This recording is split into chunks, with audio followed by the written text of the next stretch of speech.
Hello দেয়ার, আমাদের brand new আর একটা ক্লাসে আপনাদেরকে স্বাগতম। আজকের ক্লাসে আমরা ইন্টারেস্টিং একটা ফ্যাক্ট নিয়ে আলোচনা করব। সেটা হচ্ছে যে আইএলটিএস কোর্স করলে কি ইংরেজিতে দক্ষ হওয়া যায়। এটা খুবই প্রচলিত একটা কোয়েশ্চন, যেটা কিনা আমাদেরকে মাঝে মাঝেই শোনা লাগে। সো এটা নিয়ে আজকে আলোচনা করব। সো আইএলটিএস কোর্স করলে কি ইংরেজিতে দক্ষ হওয়া যায়, এটা একটা ট্রিকি কোয়েশ্চন। প্রথমেই হয়তো বা আমাকে বলতে হবে যে নো, বাট এখানে একটা নো রয়েছে আবার বাটও রয়েছে। হয়তো আপনি দক্ষ হতে পারবেন, আবার নাও হতে পারবেন, বাট ডিপেন্ড করতেছে আইএলটিএস জিনিসটা কি, আপনি সেটা বুঝতে পারছেন কিনা। সো প্রথমে আমরা সেটা জেনে নেই। IELTS stands for the international English language testing system. তো এই আইএলটিএস এর মাধ্যমে আপনার ইংরেজির দক্ষতাটা যাচাই করা হবে। আপনার যে ইংরেজিতে যে যে কোনো ভাষাতেই মোট চারটা সেকশন থাকে। আপনি একাডেমিক কারিকুলামের দিকে গেলে সেটা হচ্ছে যে একটা থাকে লিসেনিং, একটা হচ্ছে রিডিং, একটা রাইটিং অ্যান্ড স্পিকিং। তো আইএলটিএস এক্সামটা যেহেতু এটা ইংলিশ ভাষা, সেই ভাষা হিসেবে এই আইএলটিএস কোর্সটা বা সরি এই আইএলটিএস এক্সামটা হচ্ছে আপনার এই চারটা দিক যাচাই করে আপনার ইংরেজির দক্ষতাটা কতটুকু, আপনি ঠিক মতো কমিউনিকেট করতে পারতেছেন কিনা, লিসেনিং এর মাধ্যমে, রিডিং এর মাধ্যমে, রাইটিং এর মাধ্যমে অ্যান্ড স্পিকিং এর মাধ্যমে। সো এটা দ্বারা হচ্ছে যে আপনার ইংরেজির দক্ষতা যাচাই করা হবে। এখন প্রশ্ন থেকে যায় যে এই এই যে এটার যে কোর্সটা আছে সেটা করলে কি আমরা ইংরেজিতে দক্ষ হতে পারবো। বা তার আগে একটা জিনিস জানা উচিত যে এই আইএলটিএস যখন করানো হবে, তখন এটাতে কি কি ধরনের জিনিসপাতি থাকবে এবং কি কি ধরনের জিনিস নিয়ে আলোচনা করা হবে। সো আপনি যখন আইএলটিএস প্রিপারেশন নেবেন, তখন কিন্তু আপনার একটা সিগনিফিকেন্টলি আপনার ইংলিশে কিছুটা ইমপ্রুভমেন্ট আসবে। কারণ হচ্ছে আপনি যখন এই কোর্সটা করবেন, তখন কিন্তু আপনি একটা ইংলিশে একটা এনভায়রনমেন্টের মাধ্যমে থাকবেন। একটা 3 মাস বা 6 মাস বা যতদিন ধরে আপনি প্রিপারেশন নেন না কেন, আপনি কিন্তু ওই ইংলিশ এনভায়রনমেন্টের মধ্যে থাকবেন। যার কারণে হচ্ছে যে আপনি ইংলিশের সামনে এক্সপোজ হয়ে যাবেন। এক্সপোজ হওয়ার কারণে মূলত আপনি ইংলিশটা কিছুটা হলেও আপনার বর্তমান পর্যায়ের চাইতে একটু ভালো দক্ষ হওয়া যাবে। বাট এক্সপার্ট হতে পারবে কিনা একটা নিয়ে একটা কোয়েশ্চেন মার্ক দেখে যায়, কারণ আপনার এটা সম্পূর্ণ নির্ভর করবে আপনার প্রিপারেশনের উপর। বাট ফার্স্ট আমরা এটা দেখে নিই যে when you practice for IELTS, আপনি যখন আইএলটিএস এর জন্য প্র্যাকটিস নেন, মূলত কোন কোন জিনিস শেখানো হয় এই চারটা সেকশনে, listening, reading, writing and speaking, সেটা নিয়ে আমরা এখন আলোচনা করব। সো লিসেনিং সেকশনে এখানে আপনি যখন প্র্যাকটিস করবেন, এটা নিয়ে যখন আপনি ঘাটাঘাটি করবেন, তখন you are expose to different accents and real world conversation. তো আইএলটিএস এর লিসেনিং এর ক্ষেত্রে আপনি যখন ক্যামব্রিজ বই প্র্যাকটিস করবেন বা বিভিন্ন সোর্স থেকে আপনি যখন প্র্যাকটিস করবেন, তখন কিন্তু আপনি ডিফারেন্ট অ্যাকসেন্টের সাথে পরিচিত হবেন এবং রিয়েল ওয়ার্ল্ড যত কনভারসেশন আছে, যত কথোপকথন আছে, সেইগুলোর সাথে আপনি পরিচিত হবেন। বিভিন্ন এই সময়টাতে কিন্তু আপনি বিভিন্ন ভিডিও দেখবেন, ইংলিশের যেই কন্টেন্টগুলো রয়েছে সেগুলো আপনার দেখা হবে।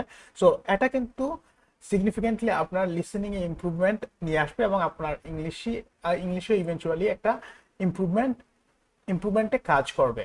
আর দ্বিতীয় যে সেকশনটা সেটা হচ্ছে আইএলটিএস এর রিডিং সেকশন। এটা যখন হাত দিবেন, তখন আপনি যে you engage with academic text, newspaper articles and মোর।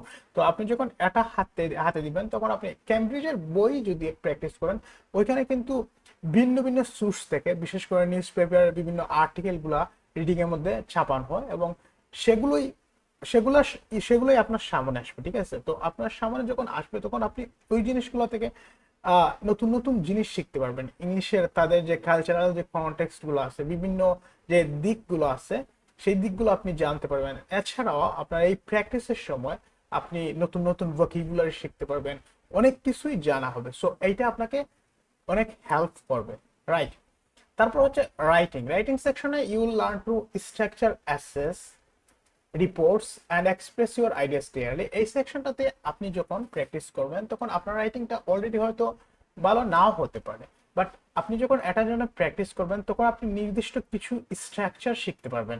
সেক্ষেত্রে হতে পারে আপনার রিপোর্ট তৈরি করা, সেক্ষেত্রে হতে পারে আপনার প্যারাগ্রাফ লেখা, সরি প্যারাগ্রাফ না, বাট আপনি এসেতে প্যারাগ্রাফ আকারে লিখবেন, তো আপনার এসে রাইটিংটাও হয়ে যাবে। আপনি একটা এসেতে কতটা সেকশন থাকে, ওই জিনিসগুলো সম্পর্কে আপনার আইডিয়া হবে, কিভাবে আপনি প্যারাফ্রিজ করবেন, কিভাবে আপনি একটা ইন্ট্রোডাকশন লিখবেন, কিভাবে আপনি একটা কনক্লুশন লিখবেন, কিভাবে একটা বডি প্যারাগ্রাফ লিখবেন, ওই জিনিসগুলো সম্পর্কে আপনার আইডিয়া হয়ে যাবে। যদিও আপনার যদি ইংলিশটা ইমপ্রুভ না থাকে তাহলে আপনি ক্লিয়ারলি আপনার যে মতামতটা আছে সেগুলো এক্সপ্রেস করতে পারবেন না, বাট স্টিল ওই জিনিসটা আপনাকে অনেক বেশি হেল্প করবে। আপনি যখন স্ট্রাকচারগুলো যখন আপনার জানা হবে তখন কিন্তু এই জিনিসটা আপনার মধ্যে একটা কনফিডেন্স নিয়ে আসবে। পরবর্তীতে যখন আপনি যখন সরি পরবর্তীতে আপনি যখন ইংলিশটা আরো ভালোভাবে জানবেন তখন এই স্ট্রাকচারগুলো জানার কারণে আপনার লিখতে এবং ইংলিশের যে একটা ওভারঅল দক্ষতা আছে সেটাতে অনেক বেশি হেল্প করবে।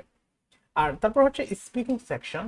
You practice having conversation about a wide range of topics improving your fluency. আপনি যখন এই স্পিকিং সেকশনে আসবেন তখন আমি যদি ফর এক্সাম্পল মাক্কার বইয়ের কথাটাই বলি, ওইখানে কিন্তু মোটামুটি প্রতিটা বইয়েই 6 মাস পর পর বা 3 মাস পর পর তারা একটা বই বের করে। তো ওই বইটাতে মোটামুটি 90 টপিক, 88+ টপিক থাকে, +90 এরকম টপিক থাকে। তো আপনি চিন্তা করেন যে আপনার কাছে 90টা টপিক রয়েছে, ভিন্ন ভিন্ন টপিক, যেগুলোতে আপনি ইংলিশে কনভারসেশন করতে পারতেছেন বা একটা আইডিয়া, ওভারঅল একটা আইডিয়া জেনারেট করতে পারতেছেন। সো ওইটা অনেক বেশি হেল্প করবে। আপনি যদিও দক্ষ নাও হন, আপনার কিছুটা হলে আপনার মধ্যে ইমপ্রুভমেন্ট আসবে আপনি যখন এই আইএলটিএস এর ভিন্ন ভিন্ন সেকশনের সাথে পরিচিত হবেন। এছাড়াও ইমপ্রুভিং ইউর ফ্লুয়েন্সি, এছাড়া আপনার ফ্লুয়েন্সিতেও কিন্তু ইমপ্রুভমেন্ট আসবে। বাট এর বাইরেও একটা কোয়েশ্চেন থাকে, আপনার হয়তো বা কি বেসিক গ্রামার ঠিক না, তারপর হচ্ছে আপনি হয়তো বা স্পোকেন ইংলিশে খুব বেশি জানেন না। সো ওইসব বিষয় জানা না থাকলেও হয়তো বা প্রথম দিকে আপনি যখন আইএলটিএস কোর্সটা করবেন তখন আপনার মধ্যে একটা ওভারওয়েলমিং একটা ফিলিং কাজ করবে, বাট ধীরে ধীরে আপনি ওইটাতে অভ্যস্ত হয়ে যাবেন। বাট তার আগে একটা রেকমেন্ডেশন থাকবে, আপনারা কিছু জিনিসে অভ্যস্ত হওয়ার চেষ্টা করবেন। মনে করেন আপনি যদি আইএলটিএস এক্সাম দেন হচ্ছে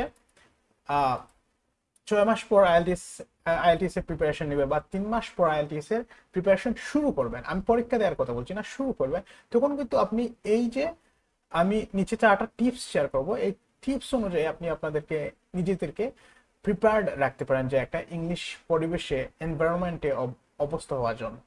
সো এই টিপসগুলো হচ্ছে যে immerse yourself, surround yourself with English through books, podcast, TV show and real conversation. So uh, আপনি যখন এই সময়টাতে নিজেকে ইংরেজিতে দক্ষ করার চেষ্টা করবেন তখন আপনার পরিবেশটাকে কি করবেন, একটা ইংলিশ এনভায়রনমেন্ট তৈরি করবেন। যেমন আপনার আশেপাশে যেই যেভাবে আপনি প্র্যাকটিস করতে পারেন সেটা হচ্ছে বই দ্বারা, বিভিন্ন গল্পের বই পড়তে পারেন, পডকাস্ট শুনতে পারেন, টিভি শো দেখতে পারেন, বিভিন্ন টিভি শো রয়েছে ওইগুলো দেখতে পারেন, ড্রামা দেখতে পারেন। তারপর রিয়েল কনভারসেশন যেগুলো রয়েছে বা পডকাস্ট আকারে বা ইন্টারভিউ রয়েছে বিভিন্ন নিউজ পেপারের, ওই ইন্টারভিউগুলো আপনি ইউটিউবে দেখতে পারেন। এই সময়টাতে আপনি কি করবেন, প্র্যাকটিস স্পিকিং। আপনার স্পিকিংটা এই সময় প্র্যাকটিস করতে হবে। আপনি যখন কনফিডেন্স কামস ফ্রম প্র্যাকটিস, আপনি যখন এই সময়টাতে প্র্যাকটিস করবেন তখন আপনার মধ্যে কনফিডেন্স আসবে। পরবর্তীতে যখন আপনি আইএলটিএস এক্সামটা দেবেন তখন কিন্তু এই জিনিসটা, এই কনফিডেন্সটাই কিন্তু আপনার স্পিকিং এ ভালো করতে অনেকটা সাহায্য করবে। Speak with native speakers if possible or join conversation, group conversation. আপনি এই সময়টাতে যদি নেটিভদের সাথে স্পিক করার সুযোগ থাকে তো সেটা করতে পারেন। বিভিন্ন অ্যাপস রয়েছে সেগুলোর মাধ্যমে জয়েন হতে পারেন, বিভিন্ন স্পিকারের সাথে কনভারসেশন করতে পারেন। আর যদি সেটা সম্ভব না হয় আপনার যে লোকাল ফ্রেন্ড বন্ধুগুলো আছে তাদের সাথে আপনি প্র্যাকটিস করতে পারেন, অথবা নিজে নিজেও প্র্যাকটিস করতে পারেন। Advance vocabulary and grammar, don't stop at the basics.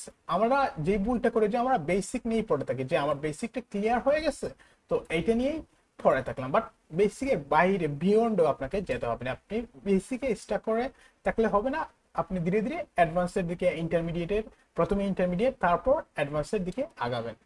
Explore advanced grammar rules, ওই সময়টাতে আপনি গ্রামারের অ্যাডভান্স রুলসগুলো দেখতে পারেন।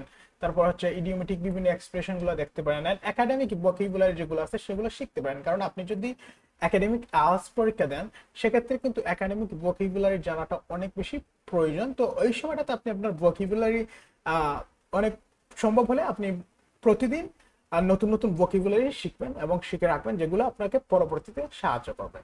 এছাড়াও কালচারাল আন্ডারস্ট্যান্ডিং একটা পয়েন্ট, সেটা হচ্ছে যে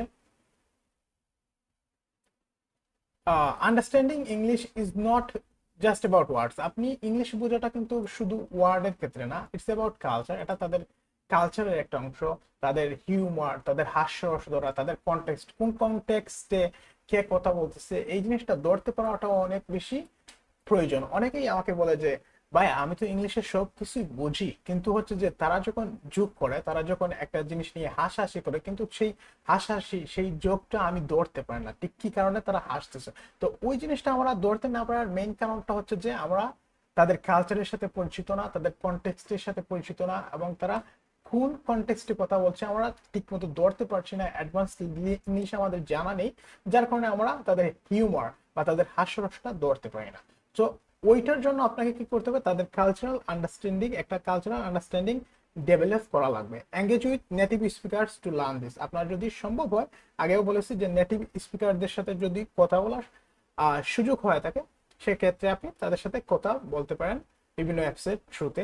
সেক্ষেত্রে আপনি ধীরে ধীরে ইংলিশের ওভারঅল একটা আইডিয়া জেনারেট হয়ে যাবে যে আপনি কখন কোন স্টাইলে কথা বলবেন এবং কিভাবে তাদের হাস্যরস্য ওভারঅল কনটেক্সটটা ধরতে পারবেন।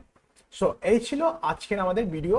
আপনার যদি এই ভিডিওটা ভালো লেগে থাকে তাহলে অবশ্যই অবশ্যই সাবস্ক্রাইব করে রাখবেন আমাদের পরবর্তী ক্লাসের জন্য। Thank you.